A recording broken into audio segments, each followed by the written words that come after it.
గత ప్రభుత్వంలో మేము 42 రోజులు నిరవధికంగా పోరాటం చేశాం, సమ్మె చేసాం.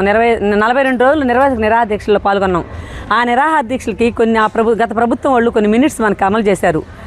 ఆ మినిట్స్లో మమ్మల్ని ప్రభుత్వోద్యోగులుగా గుర్తించాలని, మాకు కనీస వేతనాలు కల్పించాలని, మాకు మౌలిక సదుపాయాలు కల్పించాలని, మాకు పనికి తగ్గ వేతనం పెంచాలని, అంటే మనకి కనీస నిత్యావసర వస్తువుల ధరలు పెరిగిపోయినాయి కాబట్టి దీనికని 42 రోజులు మేము గత ప్రభుత్వంలో ఉన్నప్పుడు సమ్మె చేసాం.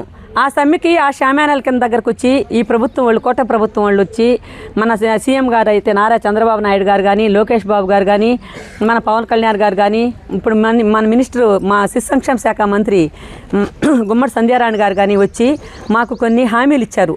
మా ప్రభుత్వం హయాంలోకి వస్తే, మా ప్రభుత్వం అమల్లోకి వస్తే మీకు ఖచ్చితంగా మీరు అడిగినటువన్నీ కూడా ఎన్ని చాలా చిన్న కోరికలు మేమన్నీ కూడా మేము చేస్తాము అని మాకు హామీలు ఇవ్వడం జరిగింది.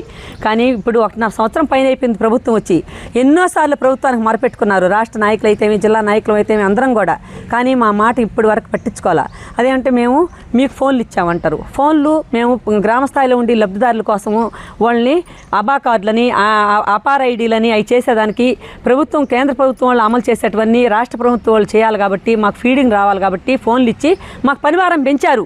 కాదంటం లేదు, మేము పని చేస్తామని చెప్తున్నాం, మేము చేయమని చెప్పడం లేదు. కానీ మాకు జీతం పెంచండి, మౌలిక సదుపాయాలు కల్పించండి, మాకు కనీసం నిత్యావసర ధరలు మా వస్తువుల ధరలు పెంచేశారు. దానికి తగ్గట్టయిన ఒక కుటుంబం అత్యున్నత న్యాయస్థానం సుప్రీంకోర్టు మాకు కనీస వేతనం 26 ఏళ్ళు ఇవ్వాలనేసి నిర్ణయించింది. ఈరోజు ప్రభుత్వాలు అవన్నీ కూడా పక్కన పెట్టేశారు. కాబట్టి తక్షణమే మాకు జీతము పెంచాలా, మాకు కనీసం మా జీతాల్ని ఖచ్చితంగా పెంచాలి అనే ఆ ఒక్క వినాదంతోనే ముందుకు పోతున్నాము. మార్చి 2వ తారీఖున కూడా చలో విజయవాడ కార్యక్రమం ఉంది.